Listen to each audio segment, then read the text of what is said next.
Good morning students. आप सब कैसे हैं? उम्मीद करता हूँ अच्छे होंगे। आज हम लोग चैप्टर 9 का एक न्यू लेक्चर लेके आए हैं जिसमें हम लोग दो डेरिवेशन स्टडी करने वाले हैं और दोनों डेरिवेशन की खासियत ये है कि उनके फॉर्मूला सेम निकल के आएंगे आपके पास। तो एक ही फॉर्मूले में हमारे दो रिजल्ट याद होने वाले हैं आपको। उन दोनों डेरिवेशन को प्रैक्टिस करने से पहले हम लोग वो कुछ पुराना कंसेप्ट याद होना चाहिए दिमाग के अंदर, तो वो दो कंसेप्ट मैं आपको बता देता हूँ। जैसे कि हमने ये पढ़ा था कि एक समान चुंबकीय क्षेत्र है आपके पास, ठीक है। इस एक समान चुंबकीय क्षेत्र के अंदर ये चालक छड़ रखी है। इस चालक छड़ की लंबाई कितनी है बेटा? L है। और ये चुंबकीय क्षेत्र का मान कितना है? B। और ये चुंबकीय क्षेत्र में लंबवत v वेग से गति कर रही है। लंबवत कितने वेग से? v वेग से। तो हमने पढ़ा था कि इस चालक छड़ के सिरों के मध्य एक प्रेरित विद्युत वाहक बल उत्पन्न होगा और वो प्रेरित विद्युत वाहक बल कितना होगा बेटा आपके पास? VBL। वो प्रेरित विद्युत वाहक बल का मान कितना था बेटा? VBL। तो एक तो ये फॉर्मूला भी हम लोग काम में लेने वाले हैं। दूसरी जो चीज हमें याद रखनी है बेटा वो ये है कि दो टाइप के वेग होते हैं। अगर वस्तु सीधी चलती है तो इस वेग को बोला जाता है बेटा रेखीय वेग। क्या बोलते हैं इसको? रेखीय वेग। परंतु यदि कोई वस्तु किसी वृत्तीय पथ के ऊपर चल रही है तो उसका वो जो वेग होगा उसको बोला जाएगा बेटा आपके पास कोणीय वेग, जिसको किससे दर्शाया जाता है? ओमेगा से। इस वृत्तीय पथ की त्रिज्या कितनी मान लो बेटा मैं? L, या L की जगह इसकी त्रिज्या मान लीजिए कितनी है? L रही हो। तो इस रेखीय वेग, कोणीय वेग और त्रिज्या L के मध्य एक संबंध होता है और वो संबंध है बेटा V equal to omega L। अगर आपने ऐसे नहीं पढ़ा होगा तो इसको ऐसे पढ़ा होगा V equal to omega R। ये इनके मध्य क्या बेटा? एक संबंध। तो एक तो मुझे संबंध की आवश्यकता पड़ेगी और दूसरा मुझे इस नियम की आवश्यकता पड़ेगी। अब ध्यान दो, हमें चाहिए क्या? हेडिंग ये कह रही है कि एक समरूप चुंबकीय क्षेत्र लो, तो ले लो सर जी। एक समरूप चुंबकीय क्षेत्र है जो इस तल के लंबवत अंदर की ओर है। भाई क्रॉस बना रहा हूं, इसका मतलब चुंबकीय क्षेत्र किधर रहा होगा बेटा? तल के लंबवत अंदर की ओर। तल के लंबवत अंदर की ओर है भैया, ठीक है। इसके अंदर क्या करके बेटा? एक धातु की छड़ लेनी है, ठीक है। ले लो भैया, ये धातु की छड़ है, इसका ये सिरा A मान लो, ये सिरा O मान लो, ठीक है। वो क्या कर रही है? घूर्णन। मतलब कि मान लो ये मारकर मेरी धातु की छड़ है और वो इस सिरे में इस प्रकार से घूम रही है। जब इस प्रकार से घूमेगी तो इसका O सिरा तो यहीं रहेगा, केवल कौन सा सिरा घूमेगा बेटा? A सिरा। तो हमने बोला ये इस प्रकार से क्या कर रही है? घूर्णन कर रही है। अगर ये घूमेगी तो इसका कुछ वेग होगा V और कुछ कोणीय वेग होगा कितना बेटा? ओमेगा। जब ये इस प्रकार से घूमेगी, इस प्रकार से घूमेगी तो इस छड़ में क्या उत्पन्न होगा? एक प्रेरित विद्युत वाहक बल। और उसी प्रेरित विद्युत वाहक बल के मान की मुझे क्या करनी है बेटा? गणना करनी है। तो गणना कैसे की जाएगी? ध्यान दीजिए आपके पास। मैंने ये बोला कि मान लीजिए ये चुंबकीय बल रेखा कहाँ है बेटा? अंदर की ओर, और ये छड़ रखी है ऐसे, ठीक है। अब ये छड़ जब ऐसे घूमेगी तो देखो पहले एक बल रेखा को काटेगी, फिर 2 को काटेगी, फिर 3 को और फिर 4 को। तो लगातार चुंबकीय बल रेखाएं काटती जाएगी तो इसके फ्लक्स के मान में परिवर्तन होगा। और फैराडे के नियम के अनुसार यदि फ्लक्स के मान में परिवर्तन होता है तो वहां पर प्रेरित विद्युत वाहक बल बनता है। हमें उसी प्रेरित विद्युत वाहक बल के मान की क्या करनी है बेटा? गणना। अब कैसे करेंगे गणना? उसका तरीका समझो। क्या करो, इस छड़ की लंबाई टोटल मान लो कितनी है बेटा? L। और इस छड़ में एक छोटी सी अल्पांश लंबाई का हिस्सा काट लो, कितना? dl। और ये dl लंबाई का हिस्सा इस चुंबकीय क्षेत्र में कितने वेग से जाएगा बेटा? v वेग से। तो हमने बोला अल्पांश लंबाई dl v चुंबकीय क्षेत्र में v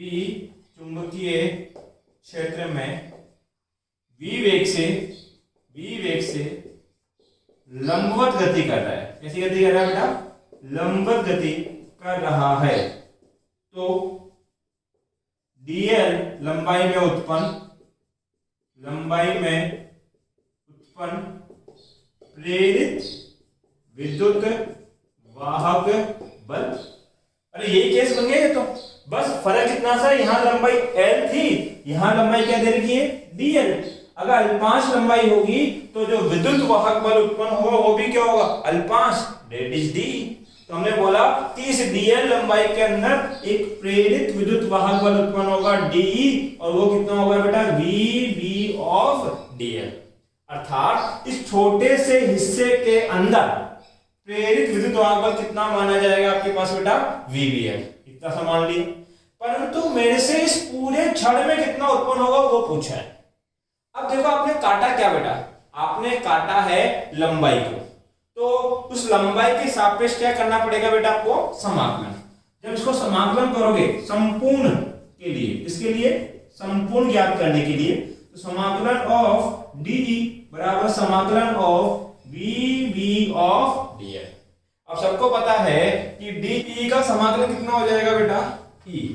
यहां ध्यान दो, ये हो जाएगा समाकलन ऑफ VB ऑफ क्या बेटा, DL। अब आपको इसका रेखीय वेग और कोणीय वेग के मध्य संबंध पता है, तो आपको पता है कि V इक्वल टू क्या होता है बेटा, ओमेगा L। क्योंकि अभी यहाँ पर इसकी जो घूर्णन त्रिज्या है वो कितनी दे रखी है बेटा, आपके पास L दे रखी है, तो रेखीय वेग और कोणीय वेग के मध्य ये संबंध है। तो V की जगह मैं क्या रख दूंगा बेटा, ओमेगा L। तो EMF बराबर कितना हो जाएगा आपके पास, omega L B of DL। अब ध्यान दीजिए, आप किसके सापेक्ष समाकलन कर रहे हो, DL के सापेक्ष, तो ओमेगा B क्या है, कांस्टेंट, कहां आ जाएगा बेटा, बाहर। इसको बाहर निकाल लो तो ये हो जाएगा ओमेगा B समाकलन ऑफ L ऑफ DL। अब यहाँ पे वेरिएबल कौन है, DL, हमें DL की क्या रखनी पड़ेगी, लिमिट। अब देखो ये छड़ है, छड़ का मापन यहां से करोगे तो प्रारंभिक लंबाई कितनी होगी, 0, और उस लंबाई को नापते नापते नापते नापते इस सिरे तक पहुंचोगे तो टोटल लंबाई कितनी प्राप्त हो जाएगी बेटा, L। इसलिए लिमिट क्या रखूंगा, 0 से कितनी बेटा, L आपके पास।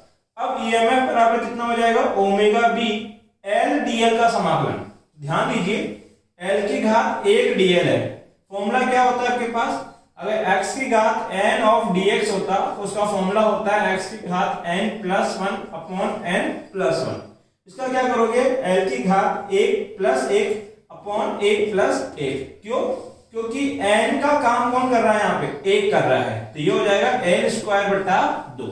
तो इसका समाकलन क्या होगा बेटा, L स्क्वायर बट्टे में 2, और लिमिट क्या चढ़ी है, 0 से L। अब लिमिट ओपन कर लो, लिमिट कैसे ओपन की जाती है, upper limit minus lower limit. तो EMF बराबर ओमेगा B, L की जगह L रखोगे तो L square by 2 minus L की जगह 0 रखोगे तो 0 स्क्वायर बाई 2। 0 स्क्वायर बाई 2 का कोई मतलब नहीं है, क्योंकि ये पूरी टर्म 0 हो जाएगी, तो इसको मिटा दो। तो आपके पास EMF का मान आ गया omega B L square upon में क्या बेटा, 2।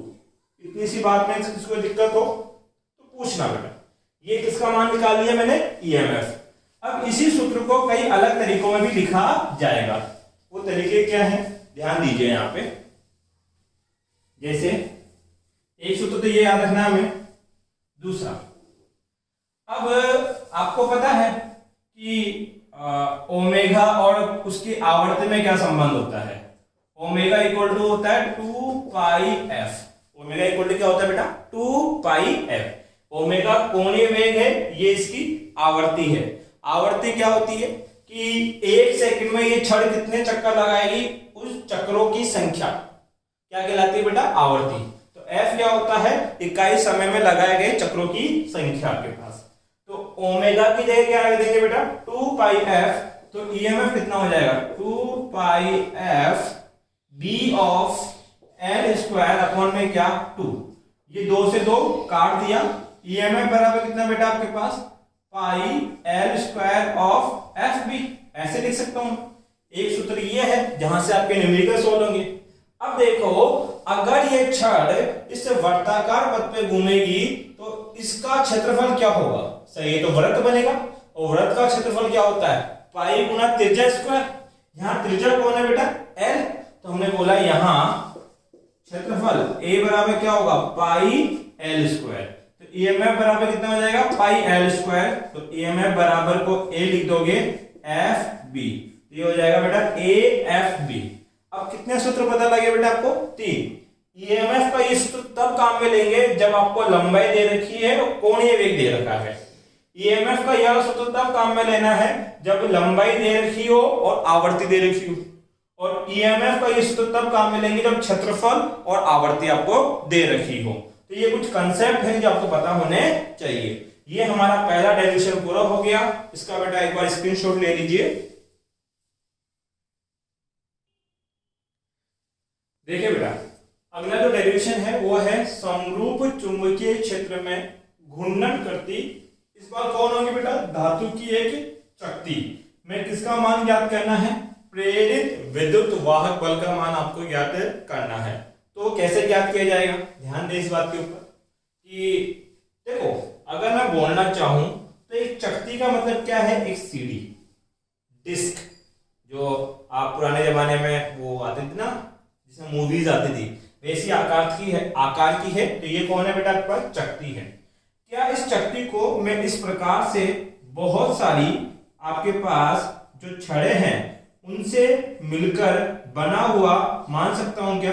हाँ सर, कोई दिक्कत नहीं है, मान सकते हो। इस प्रकार से बहुत सारी आपके पास छड़े हैं, इनसे मिलकर क्या बनी है? हमारी चकती।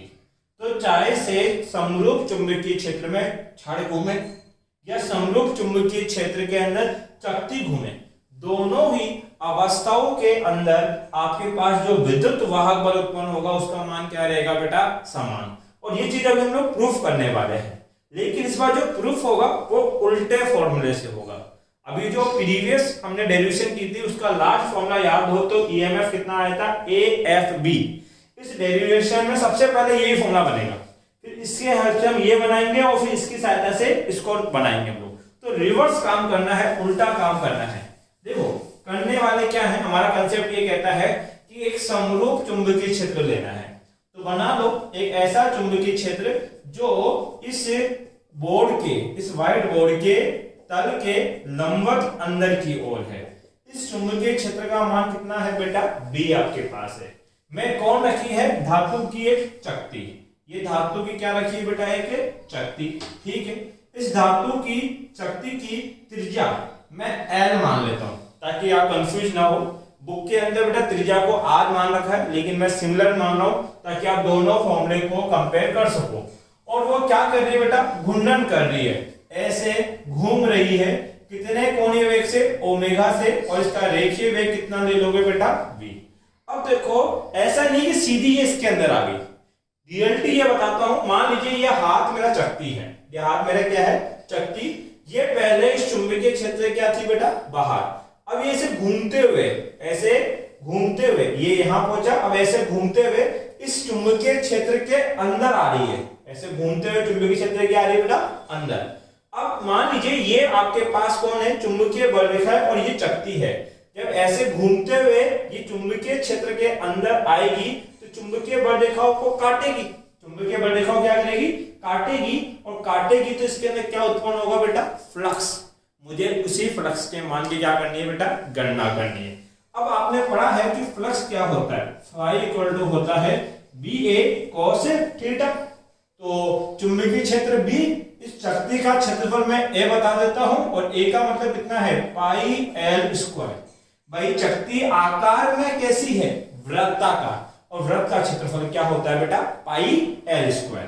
ठीक है, ये फाई बराबर कितना हो गया? BA cos theta. अब ध्यान दो, इस चकती का जो क्षेत्रफल सदिश होगा वो किधर होगा? बाहर की ओर। क्षेत्रफल सदिश बाहर की ओर, और चुंबकीय क्षेत्र किधर है बेटा? अंदर की ओर। कुछ ऐसे है। तो इस क्षेत्रफल सदिश और चुंबकीय क्षेत्र के मध्य कोण कितना बनेगा? 180। तो यहाँ पे जो थीटा बन रहा है वो कितना है? 180। मान रखो फाई बराबर कितना हो जाएगा? BA cos 180। cos 180 कितना होता है? माइनस का 1। तो फाई बराबर कितना बेटा? माइनस का BA। ये किसका मान पता लग गया बेटा? फ्लक्स का मान पता लग गया।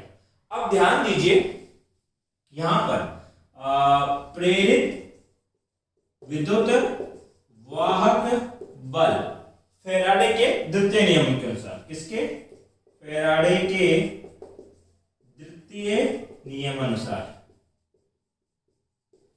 प्रेरित माइनस के D five by D T आपके पास। ठीक है, अब यहां पर हम लोग क्या लिख सकते हैं बेटा, ईएमएफ बराबर minus D by D T, और फ्लक्स का मान कितना दे रखा है बेटा, माइनस का बी है, माइनस का बी है।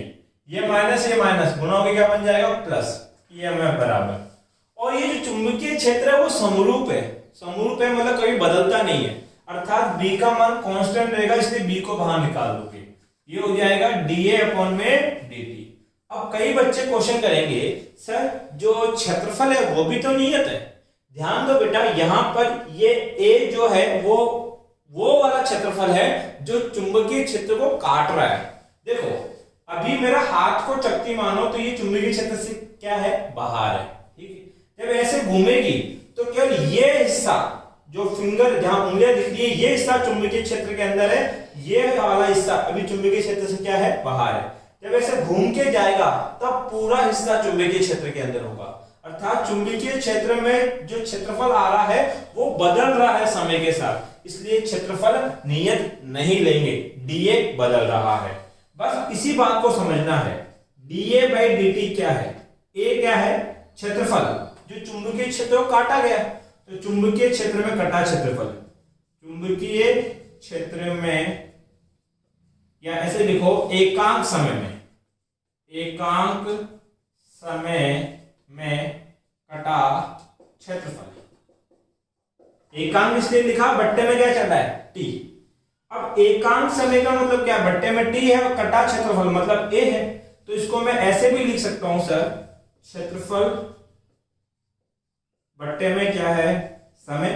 ठीक है, आप सबको पता है कि एक चीज होती है आवर्ती, आवर्ती समय का क्या होती है, व्युत्क्रम, मतलब समय का उल्टा क्या कहलाती है, आवर्ती। तो ये क्या हो जाएगा सर, क्षेत्रफल गुना एक बट्टा समय है, इसको क्या लिख देंगे सर, आवर्ती। ठीक है, अब क्षेत्रफल को ए मान लो, आवर्ती को एफ मान लो, तो डी ए बट्टा डी टी का मतलब क्या बन गया बेटा आपके पास, ए एफ।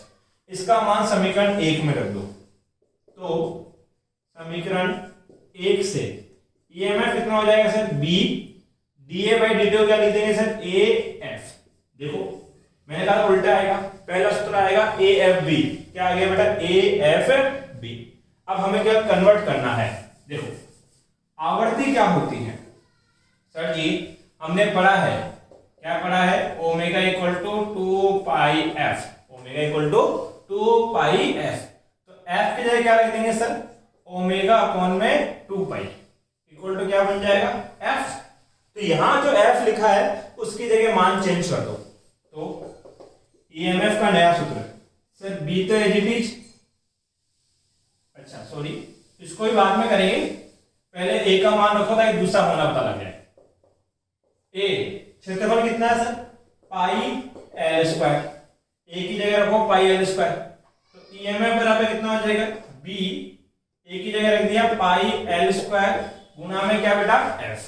तो ईएमएफ का एक सूत्र ये हो गया। ठीक है, उसके बाद अगर मैं बात करूं तो आपने पढ़ा है ओमेगा इक्वल टू कितना होता है, 2 pi F, omega equal to कितना होता है, 2 पाई एफ।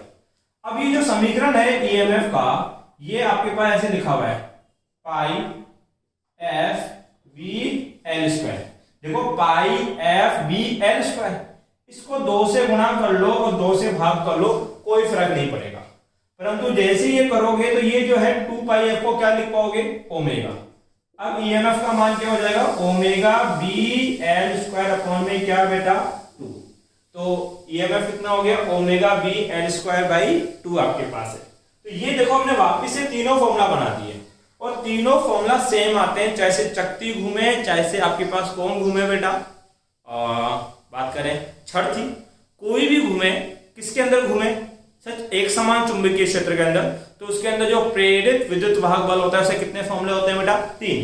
पहला फॉर्मूला बी ए एफ, दूसरा formula B pi L square F, तीसरा formula omega B L square by 2 आपके पास है। तो इसका बेटा स्क्रीनशॉट लो,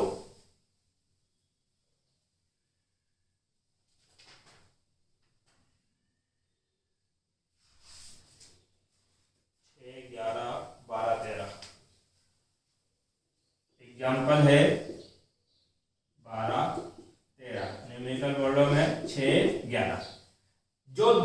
बेटा हमने की है, उसके बेसिस पे आपको एग्जाम्पल 12-13 सोल्व करना है, और जो पीछे के आंकिक प्रश्न है उसमें संख्या 6 और संख्या 11 आपको सोल्व करनी है, जो कि ऑलरेडी अपने यूट्यूब चैनल पे अपलोडेड है, तो वहां जाके आप इसको सोल्व कर सकते हो। बाकी वीडियो पसंद आया हो तो वीडियो को लाइक करना, अपने फ्रेंड सर्किल में इसको शेयर करना, ताकि उनको भी आरबीसी सिलेबस पढ़ने का मौका मिले, फ़ायदा मिले, उनको भी पढ़ाई चलती रहे। बाकी इसी तरीके से अपनी पढ़ाई कंटिन्यू रखो बेटा। Thank you.